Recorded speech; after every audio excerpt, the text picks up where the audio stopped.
बहुत साल पहले एक घास के मैदान में टुनी चिड़िया और कालू कौवा रहते थे। टुनी चिड़िया रानी दिन भर बहुत काम करती थी। दूर खेत से गेहूं के दाने लाकर कठिन काम करती थी। टुनी का ये कार्य बड़े अनुशासन से चलता था। हर सुबह वो जल्दी में रहती थी। सुबह की पहली किरणों के साथ वो अपने घर से निकल जाती। अपनी चांच में गेहूं के बड़े दाने लेकर अपना संतुलन संभालते हुए घर जाती थी। गेहूं का हर एक दाना ध्यान से रखती और दाने लाने के लिए फिर से वापस जाती। पूरा दिन बिना थके बिना आराम किए दाना इकट्ठा करता रहती थी। टुनी के बिल्कुल सामने एक आलसी कौवा भी रहता था। वो बहुत ही आलसी था। उसे काम करना बिल्कुल भी पसंद नहीं था। वो हमेशा सोया करता और गाने गाया करता था। भविष्य में उसका क्या होगा, उसकी फिक्र किए बिना वो आराम से जीता था। उसे दिन भर काम करने वाली टोनी पर बहुत दया आती। दिन बीत रहे थे तभी आलसी कौवा सोया रहता और घूमता फिरता और आराम से स्वादिष्ट खाना खाता, गाना गाते गाते आराम से जीता था। जब टूनी दाना लेकर घर में अच्छे से संभाल कर रखती थी और मेहनत करती थी। एक दिन हर रोज़ की तरह टूनी दाना लेकर आ रही थी। तभी टूनी थकान की वजह से नीचे गिरी। उसे बहुत दर्द होने लगा और वो रोने लगी। लेकिन टूनी की मदद करने की बजाय कालू कौवा उसे देखकर हंसने लगा और मजाक उड़ाने लगा।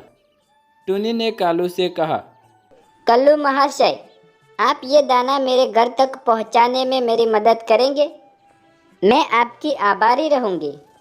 टूनी की बातों को अनसुना करके आलसी कौवा अपने गाने में मग्न हो गया। टूनी अकेले ही अपनी मेहनत से दाना उठाया और चली। ओहो, तुम इतनी मेहनत क्यों करती हो प्यारे टूनी? कालू कौवे ने कहा, थोड़ा आराम भी कर लो, थोड़ा मेरा गाना भी सुन लो। गर्मी ज्यादा है, दिन बड़ा है, तो फिर किस लिए ये बोझ उठाना? अपना वक्त गवा रही हो। टूनी ने ये बातें अनसुनी करके वहां से चली। तभी कालू कौवा जोर से हंसा। तुम बहुत बड़ी बेवकूफ हो चिड़िया। आलसी काले कौवे ने फिर उसे पुकारा, आओ और मेरे साथ संगीत सुनो। ये सब काम को भूलकर गर्मी का थोड़ा सा मजा लो। कालू भैया, मैं बारिश के मौसम के लिए खाना इकट्ठा करने में लगी हूँ। और टूनी ने कहा, तुम्हें भी ऐसा करना चाहिए। कालू कौवे ने जवाब दिया, बारिश की इतनी चिंता क्यों करती हो? अभी तो हमारे पास बहुत सारा समय है, खाना भी है। बरसात के लिए तो बहुत वक्त है। लेकिन टूनी को समझ में आ गया था कि कालू कौवा क्या कर रहा है, इसलिए वो अपने रास्ते निकल गई। इधर कालू कौवा पूरे गर्मियों के मौसम में अपने नाच गाने में व्यस्त रह गया। गर्मियों के मौसम में काम करने की वजह वो खेलने कूदने में, गाना सुनने में ज़्यादा महत्व दिया और उसे ये नहीं पता था कि ये सुंदर से गर्मी के दिन ज़्यादा दिन तक नहीं चलेंगे। जल्द ही बारिश और उसके बाद सर्दी आने वाली है। ये तो आलसी कौवा भूल ही गया था। जल्द ही गर्मी का मौसम बारिश में बदल गया और बारिश के बाद सर्दी का मौसम आ गया। सूरज अब बहुत ही कम दिखता था। दिन छोटा था और रात अंधेरी और बहुत बड़ी थी। हर तरफ भयानक सर्दी और बर्फ गिरती शुरू हो गई थी। कालू कौवा सर्दी से कांपने लगा। सर्दी में खुद को सूखे पत्ते से बचाने की कोशिश में थकने लगा, परंतु हवा जोर से आने पर उसे ज़्यादा ठंड लगने लगी। उसे बहुत भूख लगती थी और खाना खाने के लिए कुछ नहीं मिलता था। उसे पता चला कि अगर खाने के लिए कुछ नहीं मिला तो वो जल्द ही मर जाएगा। कालू कौवा बहुत ही कमज़ोर हो गया था। उसे समझ आ गया था कि टूनी की बात सही थी। उसे सर्दियों की तैयारी करनी चाहिए थी। कालू को अब नाचना गाना पसंद नहीं था। सर्दी में वो बहुत भूखा था। उसे बर्फ़ में बचने के लिए न तो घर था और ना ही खाने के लिए खाना। सारी हरियाली और खेत बर्फ़ में लिपटे थे और खाने के लिए कुछ भी नहीं था। अब मैं कहाँ जाऊँ? मैं क्या करूँ? कालू कौवे को पछतावा हुआ। इस बार की सर्दी हर सर्दी से इतनी बुरी होगी, ये कालू कौवे ने सोचा ही नहीं था। खुद के खाने का इंतज़ाम भी उसने नहीं किया था और गर्मी के मौसम में उसने दूसरों की मदद भी नहीं की थी।